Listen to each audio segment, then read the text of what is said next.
There should be no wrong door for young people to access the help that they need. Young people should be eligible for whatever it is they need as soon as they need it. There shouldn't be some type of Olympic test to see who's the most vulnerable. If you are a young person in need of food, transportation, supportive services, mental health support, you should have access to that immediately. My name's Darla Bardine, and I'm the Executive Director of the National Network for Youth. We are a network of youth with lived experience of homelessness and service providers, and together we're dedicated to preventing and ending youth and young adult homelessness throughout the United States. We really push to remove the barriers that exist in policy, whether it's federal, state, or local, that are keeping young people from being able to immediately access what they need. Our history is very much connected to kind of the anti-incarceration movement for young people. Then the focus of the organization expanded to homelessness more broadly, keeping youth out of harmful systems. That's still very much part of our goal and our work today, 50 years later.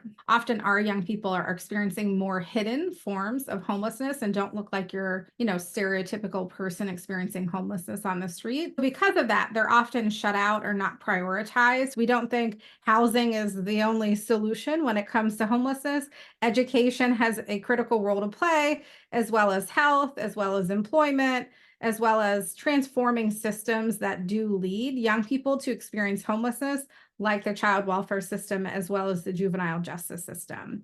We also partner with SchoolHouse Connection and other organizations to advocate for kind of big picture solutions. So I would say a win for us is that we have secured new champions in both the House and the Senate for some vital legislation. In particular, the Runaway and Homeless Youth Trafficking Prevention Act, bipartisan in the House and Senate introduced. We've been working with SchoolHouse Connection to get the Housing for Homeless Students Act reintroduced, and that was introduced bipartisan. And then the Homeless Children and Youth Act is bipartisan, introduced in the House. We continue to work with SchoolHouse Connection to try to identify those Senate champions. We also support communities through our local cross-system collaboratives on youth homelessness, supporting communities to apply for the HUD Youth Homeless Demonstration Program grant, create local youth action boards, and facilitate meetings so that those communities can really reimagine how they're approaching the issue of youth and young adult homelessness. If you're interested in learning more, you can always sign up for our newsletter on our website.